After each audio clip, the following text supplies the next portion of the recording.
Good to see you again. I've never expected to meet you at this place.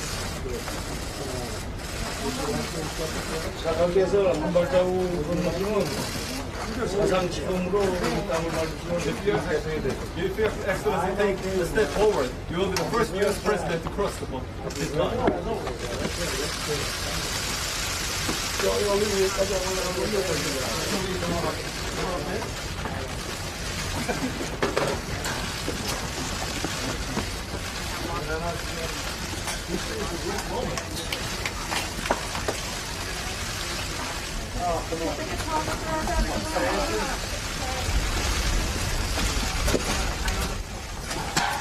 Get out of the way. Move. Clear. All of you. Clear.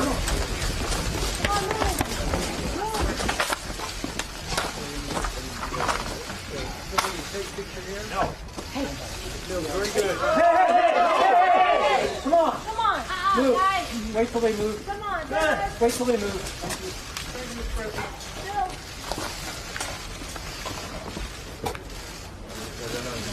This is a great moment. Big moment. Big progress. Tremendous progress. Yes, we go. Okay, guys, come on.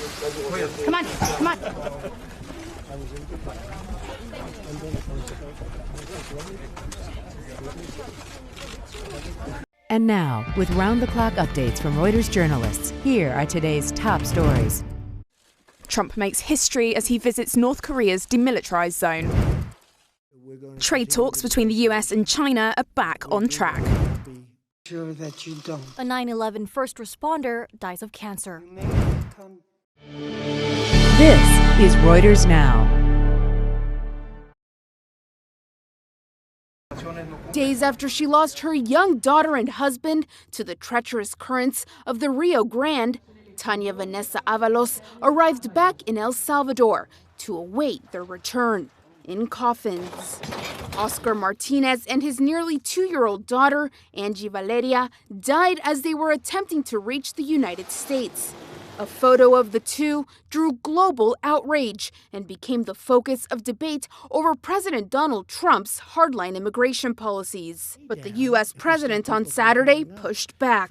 If we had walls up and if we had it hard, the father and the beautiful daughter who drowned, and the Rio Grandes are very tough, but if they thought it was hard to get in, they wouldn't be coming up. In fact, Avalos with her husband and daughter sought to apply for asylum, which the Trump administration has made a much more difficult process. Exasperated by the wait, Avalos and her husband decided to cross the border illegally to hand themselves in to authorities and ask for asylum. Trump on Saturday also said he would appeal a U.S. judge's ruling that blocked his administration from using $2.5 billion for his border wall. And so we're immediately appealing it, and we think we'll win the appeal. And they've done nothing wrong. Immigration has become a key issue for those vying to take on Trump in 2020. Several White House hopefuls this week visited a detention center for migrant children in Homestead, Florida. I saw little children there, children who were being marched from building to building as if they were prisoners. This is wrong. But back in El Salvador, Avalos waits. The bodies of her husband and daughter are due to arrive on Sunday. You will be the first U.S. president to cross this line. This is the moment President Donald Trump made history as he became the first sitting US leader to set foot in North Korea. He shook hands warmly with North Korean leader Kim Jong-un in the demilitarized zone, or DMZ, located between the two Koreas. And he said he was happy to make that step. I just want to say that this is my honor. I didn't really expect it. We were in Japan for the G20. We came over and I said, hey, I'm over here. I want to call it Chairman Kim. And we got to meet, and stepping across that line was a great honor. A lot of progress has been made. A lot of friendships have been made, and this has been in particular a great friendship. So I just want to thank you. That was very quick notice, and I want to thank you. The pair agreed to a revival of nuclear talks that have been stalled since their failed summit in Hanoi earlier this year, where they couldn't come to an agreement on North Korea's weapons program. Little progress has been made on that front so far. Both parties were seemingly in good spirits. Kim Jong-un praised President Trump for his willingness to work towards a new future and even invited the US president to Pyongyang. In return, Trump extended a similar offer. I would invite him right now to the White House. Trump and Kim first met in Singapore last year. This time, the leaders expressed hopes for peace on the old Cold War frontier that for decades has symbolised the hostility between their countries. We're going to continue the negotiation. We agreed that I would not be putting tariffs on the $325 billion that I would have the ability to put on if I wanted. A step forward in the long-running trade war between the US and China. President Donald Trump and Chinese leader Xi Jinping sat for talks on their ongoing friction on Saturday, where Washington agreed not to slap a fresh round of tariffs on exports from China. President Trump also added that US companies can sell to Chinese tech giant Huawei, a firm that's become a target for authorities. We mentioned Huawei. I said we'll have to save that till the very end. We'll have to see. One of the things I will allow, however, is a lot of people are surprised. We send and we sell to Huawei a tremendous amount of product that goes into the various things that they make. And I said that that's okay, that we will keep selling that product. Trump said although he won't be adding a fresh round of levies, he would not lift existing import tariffs. In a statement, China's foreign ministry said Xi told Trump he hoped the US could treat Chinese companies fairly. Talks between the two collapsed over a month ago, after Washington accused Beijing of pulling back on reform pledges. This new truce has offered relief from a nearly year-long trade standoff, in which the countries have placed tariffs on billions of dollars of each other's imports, disrupting supply lines, rocking markets, and dragging on global economic growth. No timeline has yet been given on what will likely be a complex deal. You all said you would never forget. Well, I'm here to make sure that you don't. Luis Alvarez, the former New York City police detective who was diagnosed with cancer after he spent months searching for victims at Ground Zero, died on Saturday, according to his family in a Facebook post. This fund is not a ticket to paradise.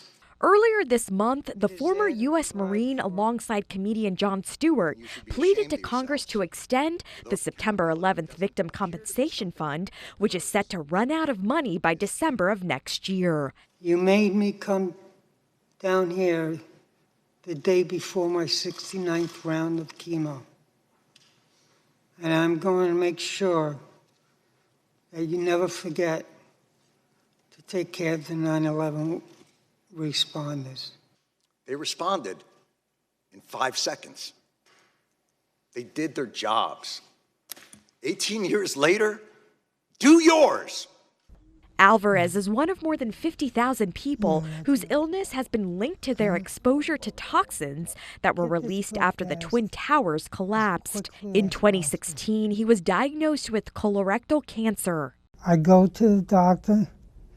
He calls me back into the office a few days later and says, you have stage 4 cancer. Alvarez received compensation through the 9/11 fund, but thousands of others have not.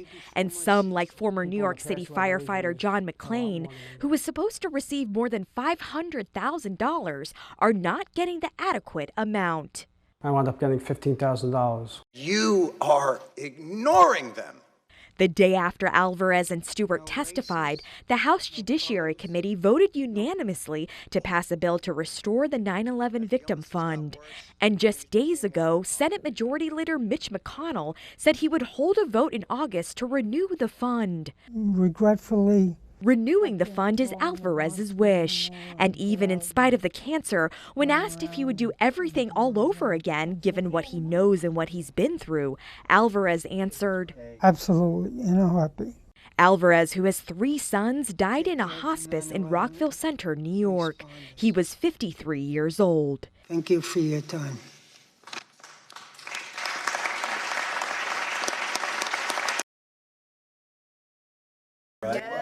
Last November, Florida overwhelmingly voted to restore voting rights to some 1.5 million people with felony convictions, ending a system that activists said disproportionately affected poor and black residents. The passage of Amendment 4 in the fall was seen as a seismic shift in the Sunshine State that could even affect the outcome of the 2020 election. And on Friday, Republican Governor Ron DeSantis signed a bill to restore the voting rights for felons, but added a catch. Only those who've paid all their fines and restitution can cast a ballot. That caveat immediately drew a lawsuit from civil rights groups who claim this is nothing but a modern-day poll tax. A federal lawsuit filed on Friday by the ACLU and other groups accused officials of denying the Florida felons their constitutional rights by imposing the requirement for fines and restitution. Those groups contend the newly enacted law would limit voting rights to convicted felons who have wealth, disenfranchising many others who cannot pay their fees. Florida began barring ex-felons from voting about 150 years ago after slaves were freed during the Civil War. African Americans who favor the Democratic Party have been disproportionately affected by voter felon disenfranchisement.